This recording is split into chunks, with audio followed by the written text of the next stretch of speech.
Have you ever really stopped to think about what's packed inside your steering wheel? It's way more than just a horn.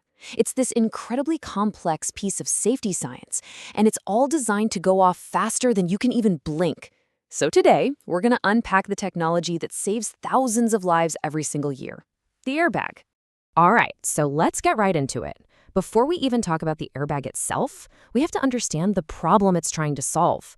And that problem is all about the brutal, totally unforgiving physics of a car crash. So think about this for a second. When your car smacks into something and comes to a dead stop, what actually stops you? I mean, it's not the car, right? The car is already stopped. And that, right there, that's the absolute core of the problem we're dealing with. The answer, in one word, is momentum. The thing is, your car stops, but your body, it doesn't get the memo. It wants to keep right on going at, 50, 60, 70 miles an hour. And unless some other force stops you, and we're talking about things like the dashboard or the windshield, you are going to keep going. So here's the real challenge, right? The whole goal of any safety system, whether it's a seatbelt or an airbag, is to slow your body's momentum all the way down to zero, but to do it gently enough that it doesn't hurt you. And it has to pull this off in the blink of an eye in that tiny little space between you and the steering wheel. I mean, that is a huge, huge engineering problem. So how on earth do you solve a physics problem that violent? Well, you fight fire with fire. You solve it with an equally fast and powerful solution. Basically, a controlled 200-mile-per-hour explosion happening right in your steering wheel. It all happens in 3 lightning-fast steps. Okay, step 1.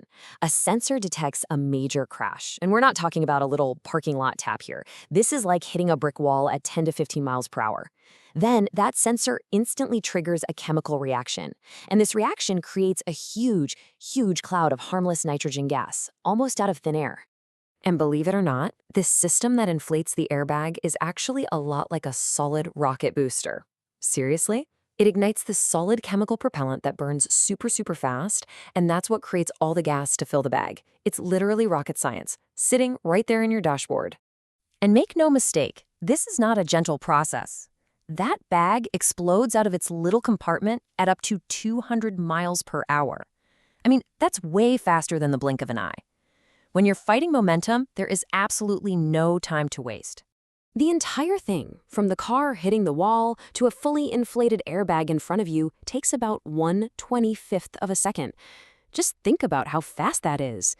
And that tiny, tiny sliver of time is just enough to create that cushion that slows you down, a bit more gently, preventing that really nasty, catastrophic stop against the steering wheel.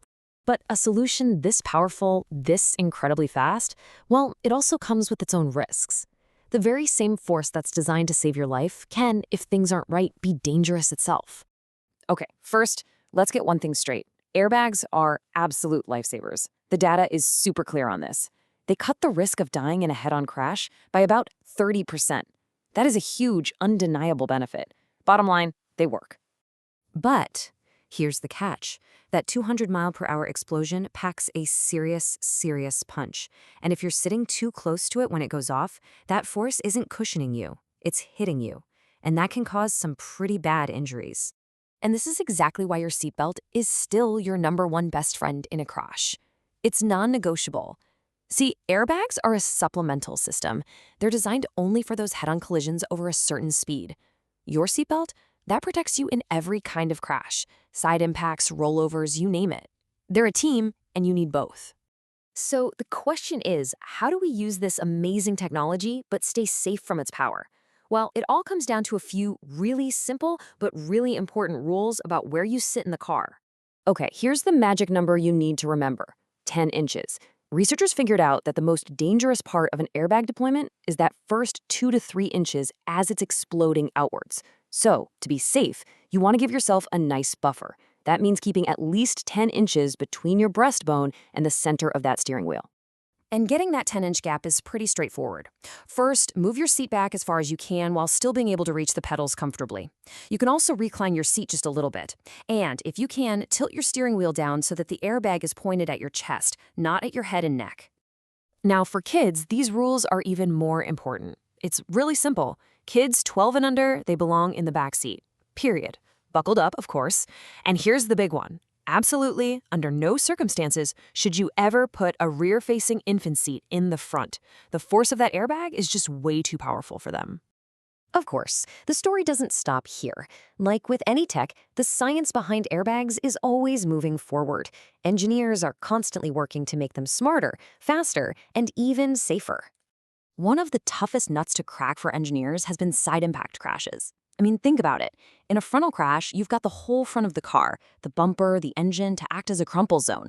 But in a side crash, all you've got between you and the other car is a thin door and a few inches of air. And that means the timing has to be insanely fast.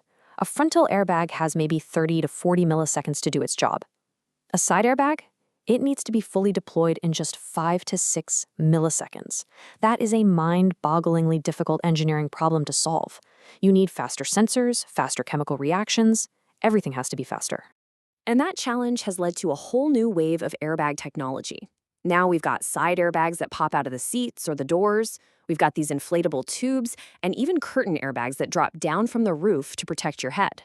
So at the end of the day, what does this all tell us? That an airbag isn't just some soft pillow that pops out.